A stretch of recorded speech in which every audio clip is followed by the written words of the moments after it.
But it was quite interesting that in Bangladesh you targeted the women, didn't you? Yes, we did. Because you looked at the social lives of people rather than their economic factors. You looked at how they lived their lives. Can you explain a bit more about that? Yes, when we began back in 1970s, actually in 1976, I was complaining against the conventional banks that look at them. They do funny things because they reject the whole poor people, people who don't need don't have the money. They're the one who should be given the money, but they do the reverse. They give the money to the people who already have lots of money. So, and then I added one more piece to that allegation by saying that they not only they reject poor people, they also reject women of all classes, income categories. Not even 1%, I pointed out, not even 1% of the borrowers of conventional banks in Bangladesh happen to be women. So there's something very substantially wrong in the system. So when I began my work, I wanted to make sure half the borrowers in my work are women. So I went to the women trying to encourage them to take loans and start income generating activities. But they were very reluctant. They said, no, I don't know anything about money. I never touched money in my life. Give it to my husband. He's the one who handles money. So we had a difficult time, but we never gave up. Because we said, when a woman says no, it's not her voice. It is the voice of the history that created fear in her. And also the conviction in her that she's nobody. She's an insignificant person. She cannot do anything in the family.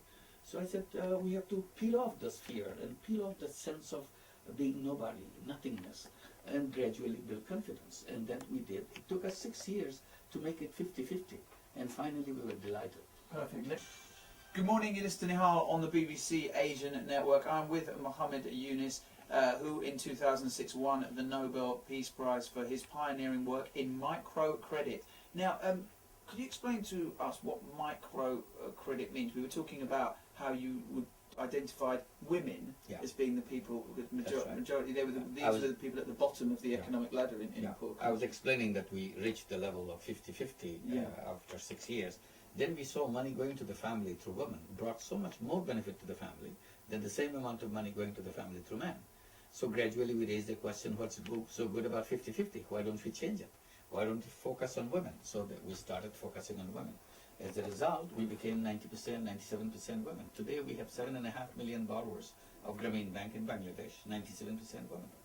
How many of those people default on their loan? Very low. This is the amazing thing about microcredit globally, not only in Bangladesh. We started in Bangladesh, but it's spread all over the world, even including in the United Kingdom. So all over the world, and the repayment rate is very high, near 98%, 99%, near 100%.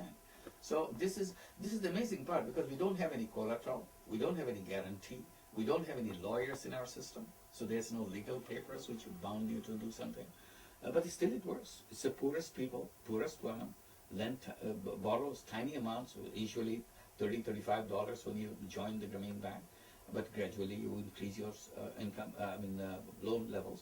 But still the repayment remains very high. It's near 100%. So this is a universal kind of experience that we have gone through. Whereas you talk about the subprime crisis and all the big crises, some $400 billion have to be written off and some crazy things, where you have all the lawyers, all the guarantees, all the kind of collaterals, the system doesn't work. But it's amazing, a system which is based totally on trust works. So this is what we kind of bring out, not because you are big, not because you are powerful, necessarily you have the best system. Here we are with a system which basically works with everybody, including the poorest, including the beggars. We lend money to beggars. It works too. And they are charged interest on these loans, aren't they? Yes, we charge interest so that it can cover cost, so that it can continue. We run it as a business.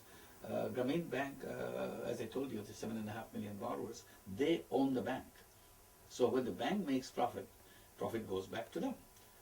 So that interest is paid so that you can cover all your cost and make a surplus. That surplus goes back to the borrower. So it's not somebody making money out of the as a dividend. Yeah, as a dividend, yeah, because they are the shareholders. Right. So the shareholders, they get the dividends, the money comes back to them.